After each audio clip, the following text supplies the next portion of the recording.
मिरजेत अपंग पुनर्वसन संस्थेचे वार्षिक स्नेहसंमेलन उत्साहात संपन्न। विद्यार्थ्यांनी कर्णबधिरत्वावर मात करत केवळ इशाऱ्यावर विविध नृत्याचा आविष्कार मान्यवरांनी विद्यार्थ्यांचे कौतुक करून दाद दिली।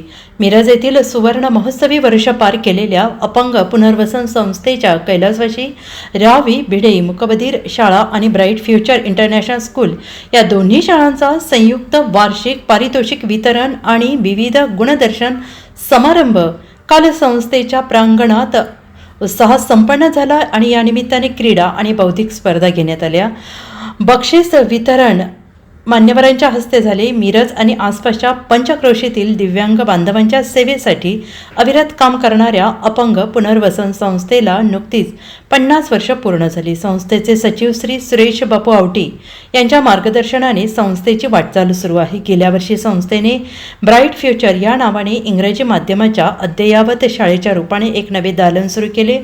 भिडे मुकबधीर शाळा आणि ब्राईट फ्युचर स्कूल या दोन्ही शाळांचा एकत्रित पारितोषिक वितरण समारंभ मिरजेतील प्रसिद्ध कर्करोग तज्ज्ञ डॉक्टर रवींद्र जोशी यांच्या हस्ते तसेच निर्मल हॉस्पिटल व व्यसनमुक्ती केंद्राचे Chandrashekhar Halingale, doctor Deepanjali Patil madam, bank of इंडियाचे मुख्य प्रबंधक देवशरण, सांगलीतील अनुराधा नेत्र रुग्णालयाचे किल्लेदार अण्णा, मिरज आगार प्रमुख अमृत गायकवाड, कलाप्पण्णा लठ्ठे, संस्थेचे सचिव सुरेश बापू आवटी, अध्यक्ष भोकरे, उपाध्यक्ष संदीप आवटी, सहसचिव श्री निरंजन आवटी, महेश पाटील, इंग्लिश स्कूलच्या डायरेक्टर सौ प्रज्ञा आवटी यांच्या प्रमुख उपस्थितीत झाला। आणि या निमित्ताने मान्यवरांनी तसेच डॉक्टर दीपांजली पाटील यांनी विद्यार्थी आणि पालकांना मार्गदर्शन केले। त्यानंतर सायंकाळी मुलांचा बहारदार असा विविध गुणदर्शनाचा कार्यक्रम साजरा झाला। यामध्ये मुलांनी श्री गणपती श्री कृष्णाच्या गीतापासून राज कपूर यांची गाणी तसेच मराठी गीते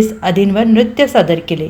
इंग्रजी माध्यमांच्या छोट्या मुलांनी आपले सामुदायिक नृत्य कौशल्य दाखवले, तर भिडे मुकबधीर शाळेच्या विद्यार्थ्यांनी आपल्या कर्णबधित्वावर मात करून केवळ इशाऱ्यावर आपल्या विविध नृत्याच्या छटा दाखवल्या। सुरुवात सांकेतिक भाषेतील राष्ट्रगीताने झाली, नंतर भरतनाट्यममधून गणेश वंदना झाली। मुख्या मुलांना बोलतं करून त्यांनाही सर्वसामान्यांच्या किंबहुना इंग्रजी माध्यमाच्या शाळेत सुद्धा जाता येतं हे एका छोट्या नाटिकेतून खूप चांगलं कर्णबधीर विद्यार्थ्यांनी दाखवून दिलं। Bureau report SBN Marathi, Miraj.